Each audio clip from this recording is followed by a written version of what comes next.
תודה רבה שהצטרפתם אליי לסרטון השני בסדרת הסרטונים מרכבות הברזל. אנחנו כאן ביד לשריון, אני יוסף אקרמן, וזה המטילדה 2.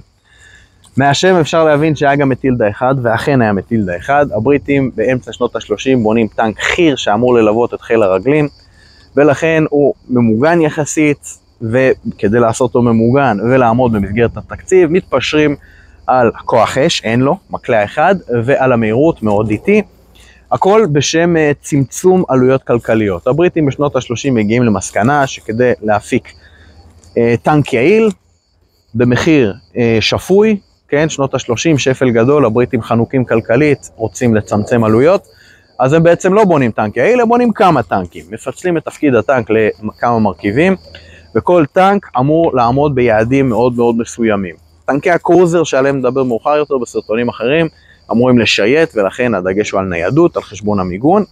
וטנקי החי"ר אמורים להתלוות לחי"ר, ולכן הדגש הוא על המיגון, כאמור במחיר פגיעה בניידות. לשניהם יש אותו תותח 2 ליטראות, כלומר יורה פגז במשקל 2 ליטראות, משהו כמו 800 גרם. הבריטים אגב מודדים תותחים לפי משקל הפגז, ולא לפי קוטר התותח, כמו שרוב האנשים בעולם עושים. הטנק הזה נכנס לשימוש מבצעי תחילת המלחמה, והוא יראה את סוף המלחמה. הוא יהיה בשימוש מבצעי לכל אורך מלחמת העולם השנייה, שזה מרשים בפני עצמו. מאפיין נוסף שמרשים, טנק חי"ר, מיגון מאוד עבה, 78 מילימטרים, מאוד מרשים ביחס לתקופה. מהירות שלו לא גבוהה, המתכננים קיוו להגיע ל-15 מייל, שזה סדר גודל 24 קילומטר לשעה.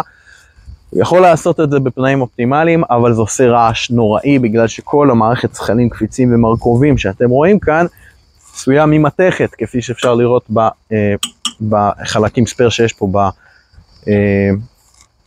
בעצם הכל ממתכת, ולכן כשמתכת על מתכת זה עושה רעש היום.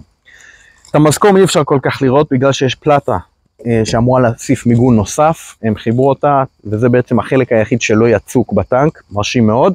זה בעצם גוש יצוק שמחובר בניטים, בתהליך של מסרור.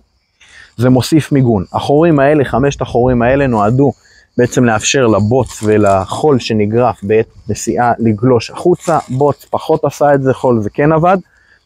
שאלה איך מגיעים לזחל, אם רוצים לעבוד עליו, יש פה פתחים שבעזרת מפתח אפשר לפתוח, ואז יש גישה לתוך הזחל עצמו על מנת לעבוד עליו במקרה הצורך.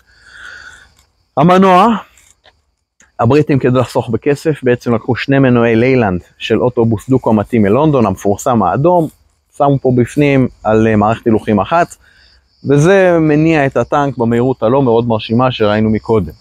מאפיין מעניין נוסף, זו תוספת מאוחרת יותר, יש כאן את המיגון על זה על טבעת הצריח, שזה היסטורית החלק הכי חשוף בטנק. 4 אנשי צוות בפנים, תנאים לא מאוד נוחים, טנק לא גדול, אבל 4 אנשי צוות באמת אפשר לראות עד היום, זה בעצם הסטנדרט המקובל ברוב טנקי המערכה המתקדמים. מפקד, תותחן, טען ונהג שיושב בחזית, כן, המנוע מאחורה, הנהג מקדימה, וכך הוא יושב באמצע ויש לו, הוא יכול לראות בצורה טובה, מאוד צפוף שם בפנים אגב. מאפיין מעניין נוסף, הצריח הוא יכול לנוע בצורה מכנית, התותחן יכול בעצם לסובב אותו ידנית, שזה כמובן מאוד לא נוח, וגם הידראולי, שזה הרבה יותר נוח, אבל במקרה חירום אז ידני. ההגבהה וההנמכה של התותח, יש ריתמה מיוחדת שיושבת לו על הכתף, והוא עם הכתף מעלה ומוריד, מאפיין מעניין מאוד, שזה אגב תותחנים טובים, גם בעת התקדמות יכולים עם הכתף לשמור על ייצוב של הקנה על המטרה, רק תותחן מאוד טוב יכול לעשות את זה, ולבצע ירי יעיל תוך כדי תנועה. הבריטים האמינו בירי תוך כדי תנועה, כלומר הטנק נוסע ומבצעים ירי בתותח, אין טכנולוגיה שמאפשרת לעשות את זה בצורה יעילה, ולכן הבריטים יראו הרבה פגזים ויפגעו עם מעט פגזים, ביחס לגרמנים שמבצעים ירי מעמדות סטטיות בלבד.